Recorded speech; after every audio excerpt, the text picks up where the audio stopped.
What do you do when the same door that was slammed in your face starts knocking from the outside again, not out of love, but out of convenience?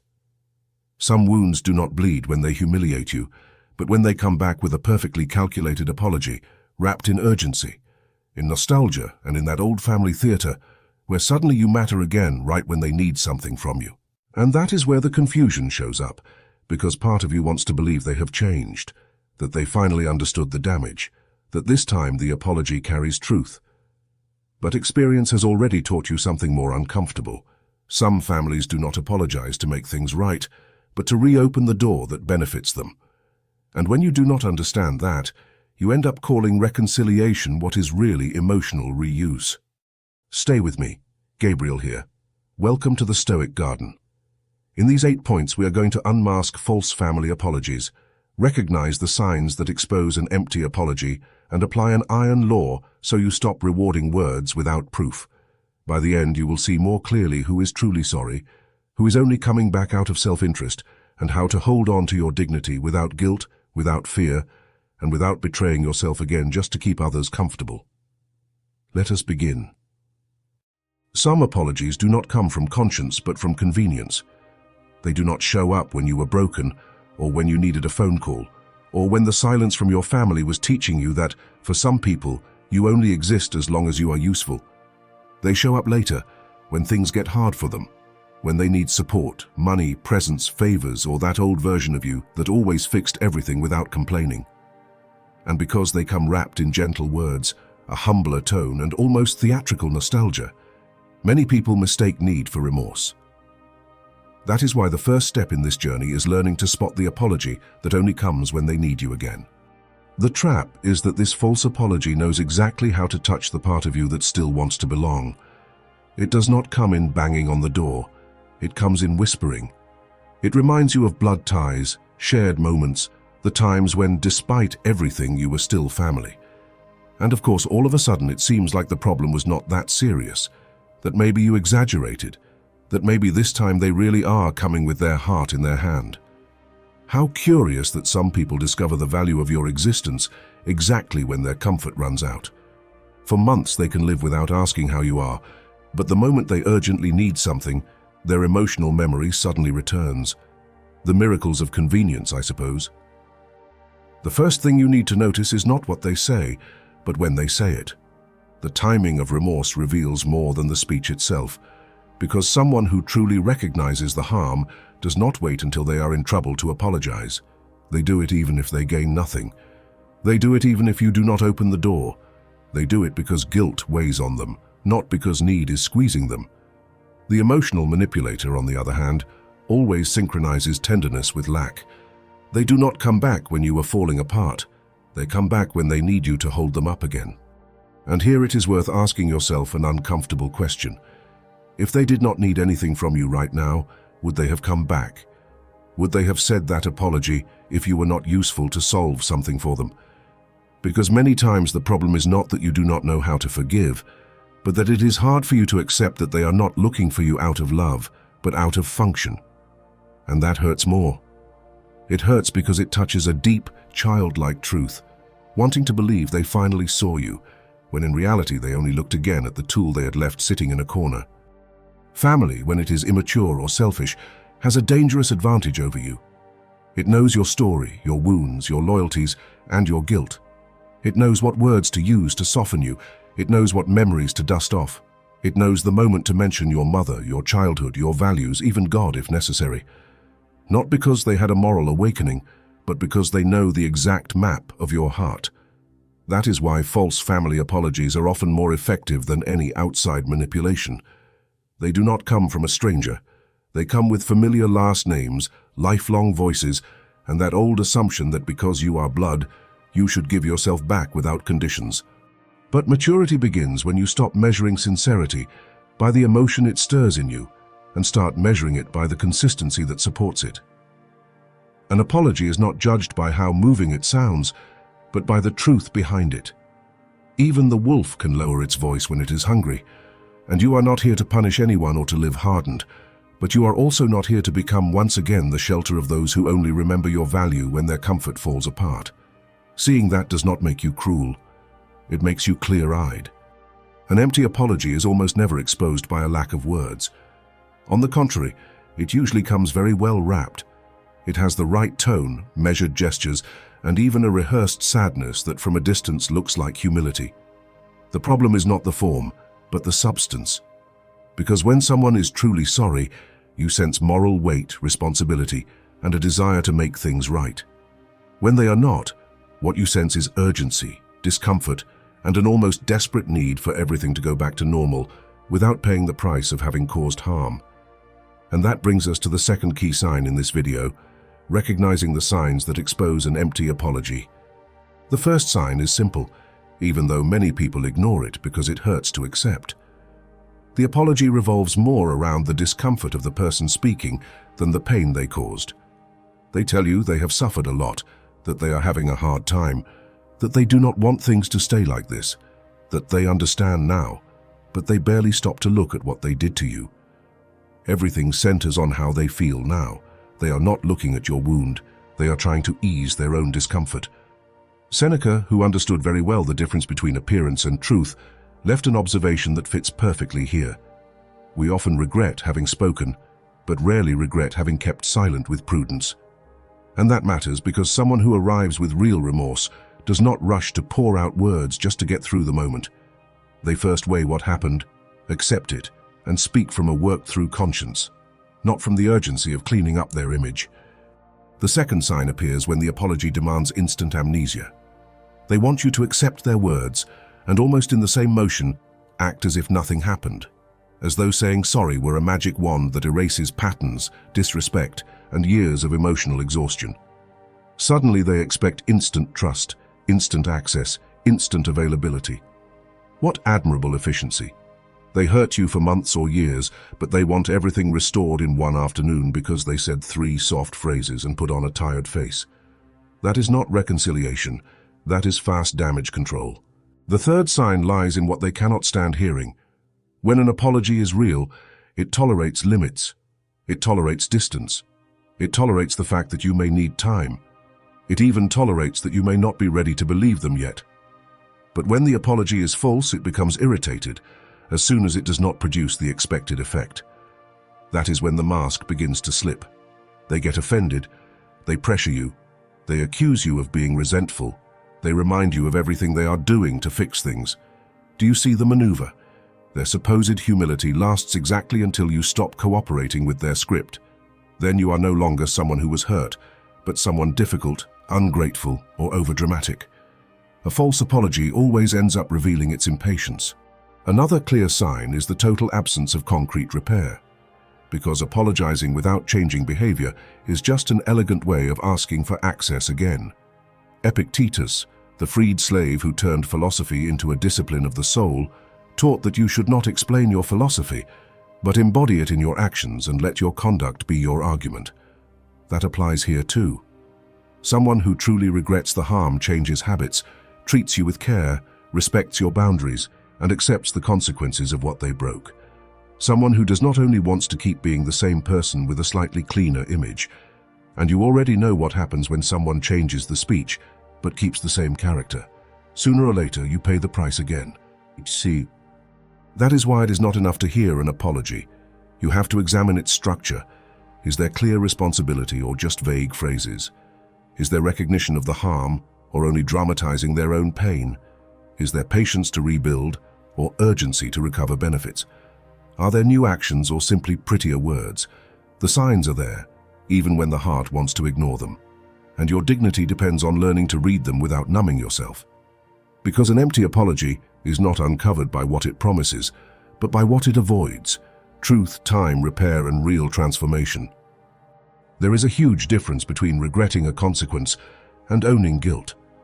Many people say, "I am sorry," only because things got tense, because the relationship grew cold, or because they no longer have open access to you, not because they understood the harm they caused. And that difference becomes clear at one decisive point: repair. Because someone who is truly remorseful does not just want to end the conflict, they want to correct what they broke. Someone who only wants their comfort back, on the other hand, is looking for cheap, quick reconciliation with no moral cost. And that brings us to the third point of this journey: Notice how false remorse avoids any real repair. Repair always requires something false remorse hates: giving up its advantages. It means giving back, correcting, clarifying, respecting, maintaining new behavior, and accepting that trust is not rebuilt with one well-delivered sentence. In many cases, it means stopping the habit of treating you like an emotionally available resource. But of course, that is where most people step off the stage. They want forgiveness without process, closeness without responsibility, access without transformation. They want to keep being themselves, only with the door open again. Quite a convenient emotional bargain, really. That is why you need to look closely at what they are willing to do after apologizing. Because a sincere apology is not afraid of evidence. It is not afraid to speak clearly about what happened. It is not afraid to recognize patterns. It is not afraid to answer uncomfortable questions.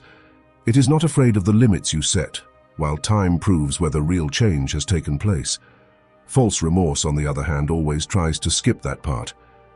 It wants to install the idea that talking was enough, that bringing up the past is unnecessary, that what matters is moving forward. Yes, moving forward, but conveniently without touching anything they did behind you. And this is where you should not let yourself be impressed by the dramatics. There are people who cry, break down, lower their voice, put on a remorseful face, and even seem sincere for a few minutes. But then they fix nothing. They keep justifying themselves. They keep minimizing. They keep expecting the same treatment as always. So the question becomes unavoidable. What good is an apology that does not change the behavior that caused the wound? What kind of forgiveness asks to be accepted while leaving the whole structure of the damage intact? When there is no repair, apology is just moral makeup. Musonius Rufus, who spoke less to decorate and more to shape character, taught that effective teaching is not the kind that beautifies speech, but the kind that transforms conduct. That line should stay engraved in you every time someone comes to you with flawless words and miserable actions, because the truth of the soul is not proven in a moment of emotion, but in the discipline that follows. The person who is truly sorry can be seen in their actions. The other one is only waiting for you to be moved enough not to ask for proof. Real repair also accepts losing privileges, while it heals what it broke. It accepts that it may no longer have the same trust. It accepts that it will have to rebuild from the ground up. It accepts that you are not obligated to give yourself back just because someone said the right word. False remorse gives itself away quickly because it cannot tolerate that delay. It grows impatient. It plays the victim. It gets tired of keeping up the act, and sooner or later it throws the real message at you. I already apologized. What more do you want? As if repairing a betrayal were the same as returning a borrowed object and calling the matter settled. Your task is not to punish or humiliate anyone. Your task is not to call change what is really just well-disguised emotional pressure. Because when you accept apologies without repair, you teach other people that with you, speaking nicely is enough to be let back in. And that is not kindness. That is leaving your dignity without a lock. Peace is not protected with naivety, but with clear sight. And anyone who truly wants to come back will have to prove it where it costs the most, in consistency and humility, and in the concrete choice to stop harming you. If you have already seen that an apology without repair is just an elegant maneuver to regain access, then another piece of the puzzle starts to fall into place. The moment they reappear is never random. They do not come back because they finally understood your pain in some late-night moment of conscience. They do not come back because their soul suddenly awakened to some unknown nobility. They come back when something is missing, when something in their life falls out of place, when a specific need reminds them that you used to be useful, steady, available, or easy to soften. And that brings us to the fourth truth of this video. Understand why they always come back when it suits them. The explanation is more psychological than sentimental.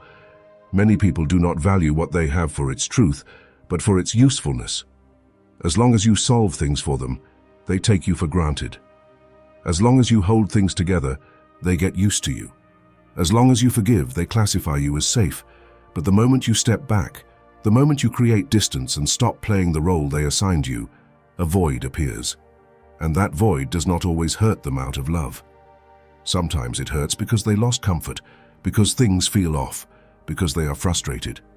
They do not necessarily miss your soul. They miss what they got from you without ever having to earn it. There is a bitter irony in human nature at work here. Many people do not recognize a person's value when they have them close, but only when they can no longer manage them at will. Marcus Aurelius, Roman emperor and stern observer of the inner world, wrote that the happiness of life depends on the quality of our thoughts and on carefully guarding what we allow to live in the mind. And that matters here, because if you do not watch your interpretations, you will end up calling love what is really just a reaction to the loss of a benefit. They come back out of convenience. You, if you are not careful, reinterpret that convenience as proof that deep down they really did love you, and that is where the trap begins again. Family also has a dangerous trait. It knows how to wait for the exact moment when you are most vulnerable. Sometimes they come back when you are more sensitive, when you miss belonging, when something in your life has worn you down, when you feel guilty, or when you are afraid of seeming harsh. They do not knock on the door just any day. They knock when they suspect your emotional defenses are tired. Coincidence? Hopefully. But emotional manipulation is rarely clumsy. It has memory, it has timing, and when it wants to, it can even look like tenderness. They also come back when they sense that you have started rebuilding your life without them. That unsettles them more than they admit, because as long as you remain hurt, waiting, or available, the balance favors them. You are down, they are up. You keep orbiting, they keep deciding. But when they see you standing firm, when they notice you are no longer chasing after them, when you start choosing your peace over their chaos, something shifts.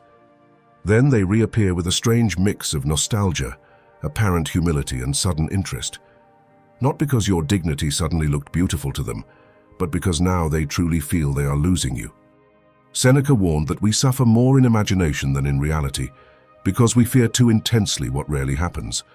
And here that translates in a very concrete way. Many times you do not break the cycle because you imagine that if you do not open the door again, you will lose forever the possibility of a better family. But what if what you are afraid of losing never really existed in the way you dreamed it? What if the urgency they bring does not come from love, but from the rearranging of their own interests? Understanding this does not break your heart. It puts it in order. It forces you to look at the pattern instead of being swept away by the moment. That is why you need to stop asking only why they came back and start asking what was happening in their lives when they came back. What did they need? What had they lost? What became difficult for them? What access were they trying to recover? Context unmasks better than words, because false remorse does not move out of truth, but out of convenience. And when you understand that, you stop getting automatically emotional every time they reappear. You no longer see a moral miracle, you see a pattern. And when a pattern is understood, it stops ruling you. After seeing the pattern, identifying the signs, and understanding why they reappear exactly when it suits them, you reach the point that makes those who live off easy access to your conscience the most uncomfortable. The decision. Because understanding is not enough. You may have seen everything clearly and still fall again if you do not establish an inner rule that does not depend on the moment, on guilt, or on nostalgia. The iron law is simple, but it requires character. Do not reward words without proof. Do not open the door all the way just because someone knocked with a soft voice. Do not hand back trust just because someone said the right thing in the right tone. And that leads us to the fifth principle of this journey. Apply the iron law and do not reward words without proof. Most people do not fall because of malice, but because of emotional hunger. They want to believe. They want relief. They want to think that this time there really was a moral awakening on the other side. And so they give too much too soon. They give access, time, energy, intimacy, and help before there is even one solid piece of evidence of change. You already know the result. They end up being used again by someone who learned to speak better, but not to act better. Because that is the trap of the emotional manipulator. They do not always need to become good. Sometimes it is enough to become convincing. The iron law exists to protect you from your own badly managed hope. It does not say not to listen. It does not say you cannot observe. It does not say you should turn to stone. It says something far more mature. Let time perform the moral audit that words cannot pass on their own. If someone really has changed, they will be able to maintain consistency without an immediate reward. They will be able to respect your limits without getting angry. They will be able to stay humble without demanding access. But if they start growing impatient because you do not immediately give back the place they lost, then they do not miss the bond. They miss the privilege. This is where many people fail for an old and painful reason. They confuse compassion with concession. They believe that being good means giving in, that being spiritual means reopening yourself, that forgiving requires dismantling your protective mechanisms. But no. Even Christ forgave without failing to see the truth of the human heart. And Stoicism never taught anyone to reward inconsistency.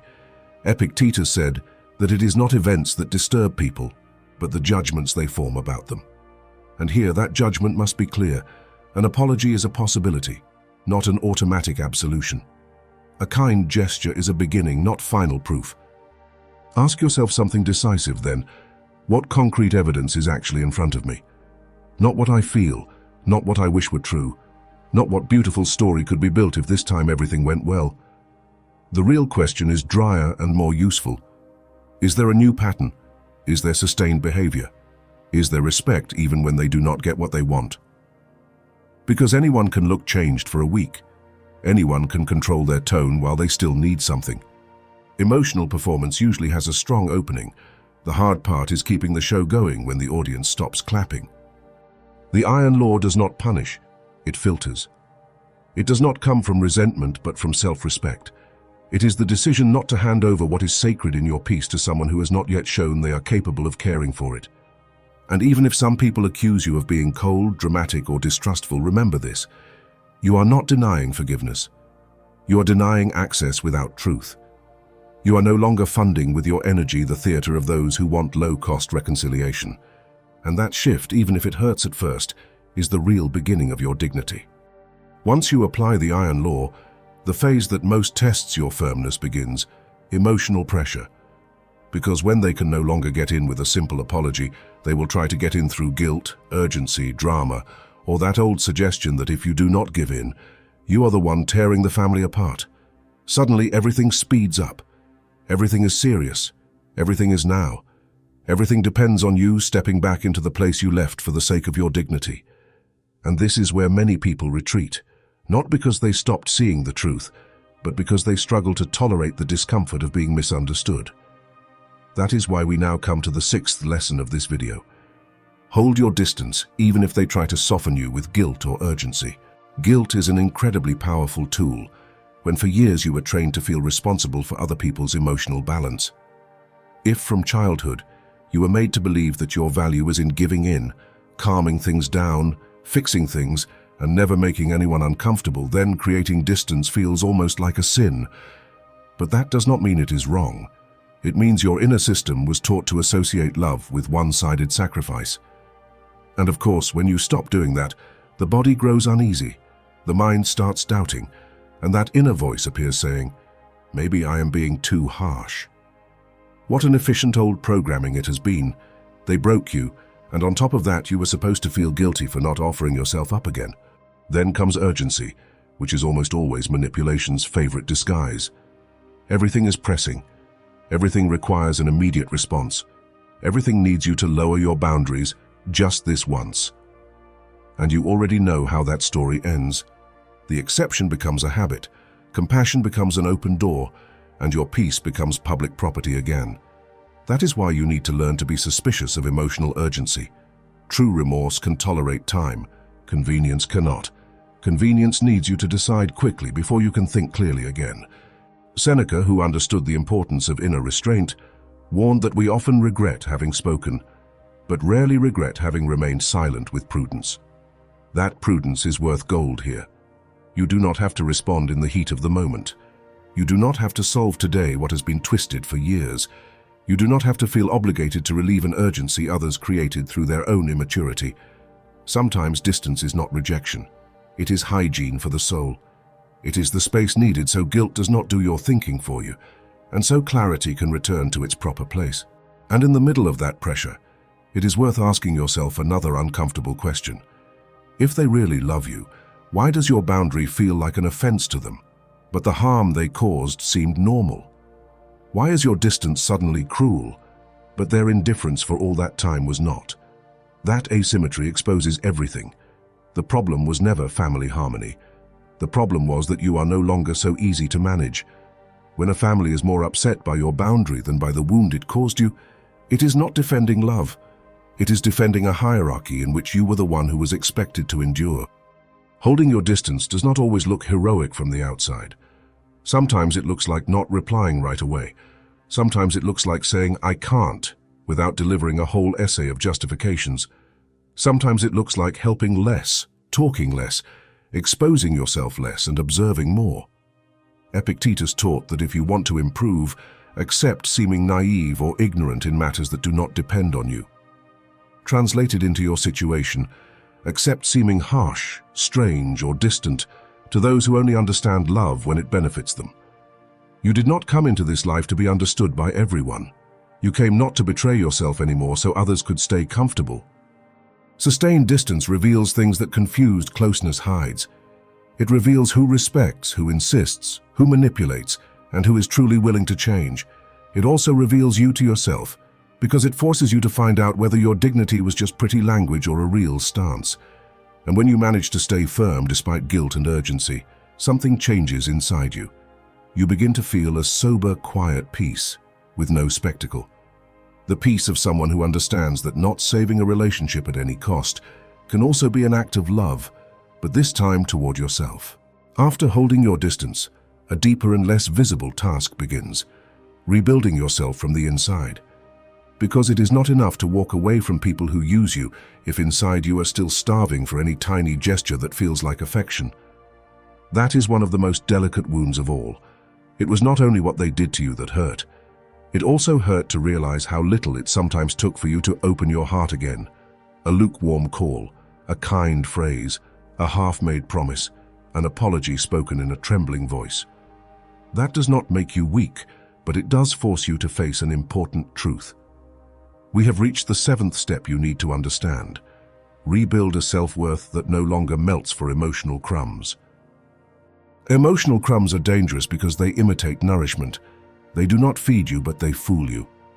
They give you a moment of relief, a brief rush, a short-lived sense that maybe now they really do love you, maybe now they value you, maybe now they finally understand. But then you end up empty again. And the cruelest part is that because you had lived in so much emotional coldness, any little warmth felt like real heat. That is the trap. When someone has lived for a long time with emotional deprivation, they start calling abundance any basic gesture of decency.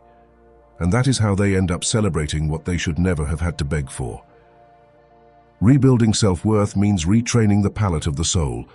Stop getting moved by the bare minimum. Stop treating as extraordinary what barely reaches the level of acceptable.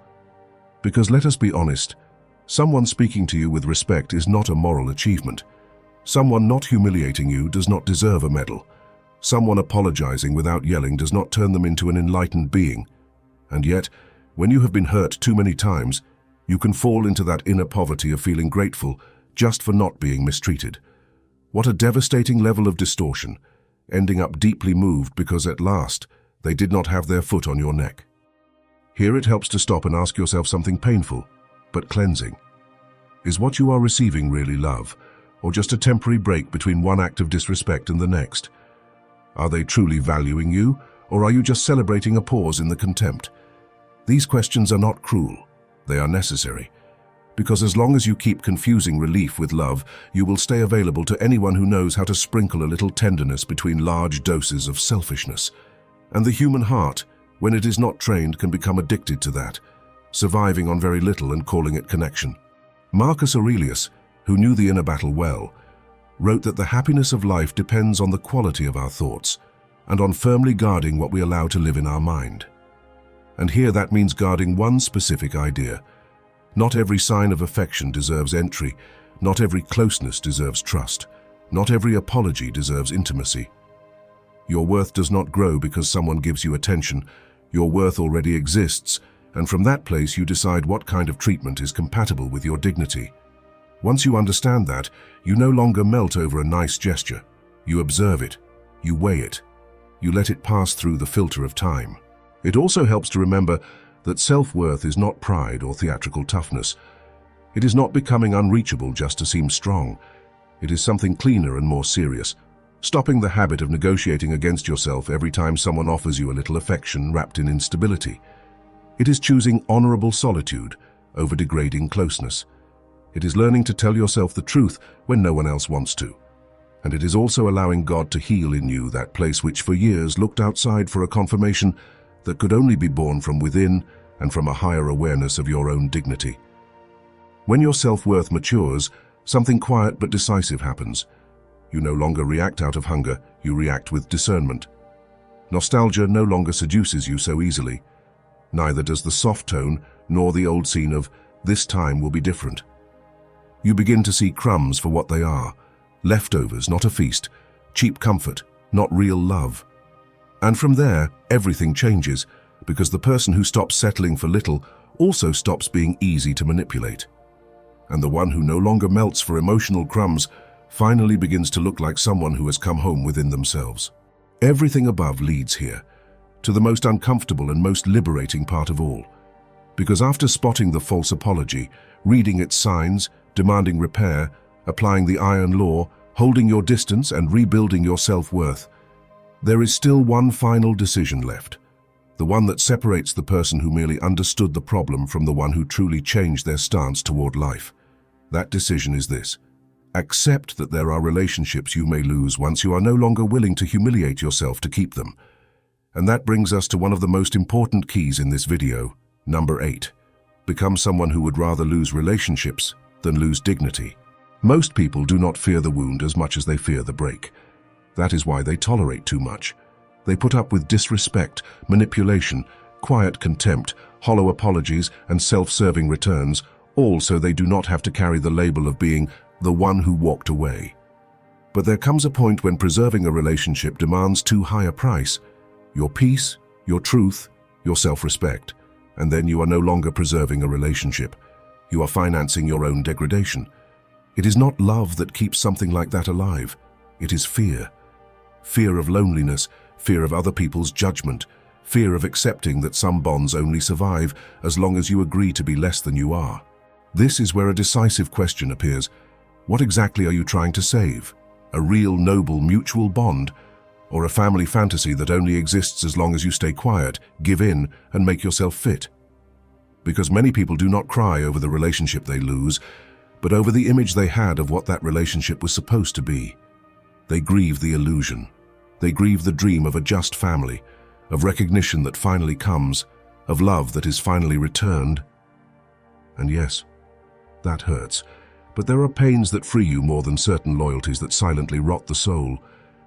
Cato the Younger, a symbol of incorruptible integrity, lived by a logic that almost no one wants to hear today.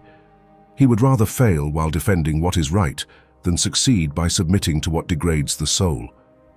That is a hard line, but a bright one, because it reminds you that not everything preserved is worth keeping, and not everything lost is a defeat. Sometimes losing a relationship is the price of no longer losing yourself. Sometimes the real failure is not that someone walks away, but that you betray yourself in order to keep them. And there is the turn few people accept. Keeping something is not always wisdom. Sometimes keeping it is cowardice dressed in good manners. And once you begin to choose dignity over belonging, something inside you finally falls into place. You no longer decide from the urgency of wanting to be loved, but from the responsibility of not handing yourself over to what diminishes you. You no longer think, "I hope they do not get upset," but "I hope I do not abandon myself again." And that completely changes the way you relate to others, because the man or woman who has crossed that threshold stops being tameable through fear. They may suffer, of course. They may miss people, cry, and feel the weight of certain losses, but they no longer call love anything that asks them to give up their dignity just to survive. Christ taught something many people quote, but few embody. The truth sometimes divides before it puts things in order. Not every conflict is a sign that you did something wrong. Sometimes conflict appears precisely because you stopped supporting a useful lie for everyone else. And from a Stoic perspective, that too is strength. Enduring misunderstanding without rushing to prostitute your peace just so others can feel comfortable again. You do not need everyone to approve of your position.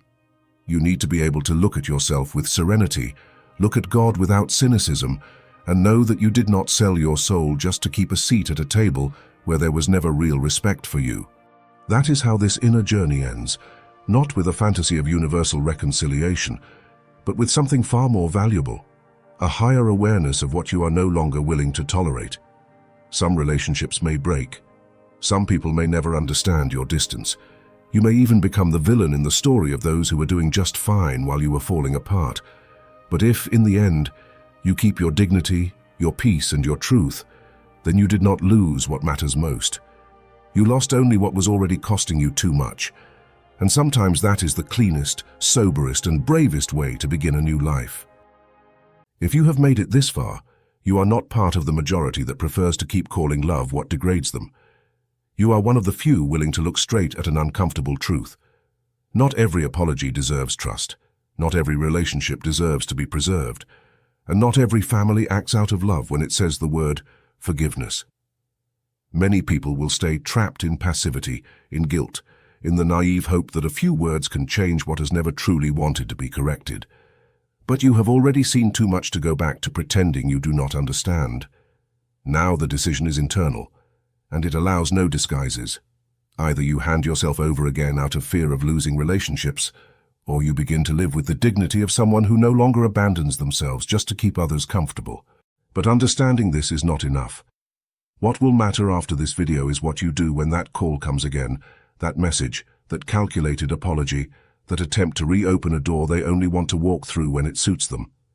That is why I want you to leave a visible mark of your stance. Write in the comments the phrase, "My dignity is not negotiable," and tell me what country you are listening from. Not as a mechanical gesture, but as a public declaration that you will no longer reward words without proof or confuse guilt with love. I'm Gabriel, and this is the Stoic Garden. This channel exists because there are too many good people suffering in silence for lack of clear language to defend their peace, their soul, and their dignity. We are not here to sugarcoat the wound or justify the unjustifiable. We are here to face reality with firmness, with stoic wisdom, and with that higher awareness that is also born when you allow God to put back in order within you what others threw into disorder for years. And if you feel this message could bring clarity to someone who today is trapped between false forgiveness and guilt, share it, because sometimes a truth delivered at the right time can prevent a new humiliation. Subscribe and become part of this community of people who have chosen to live with more peace, more clarity, and more self-respect.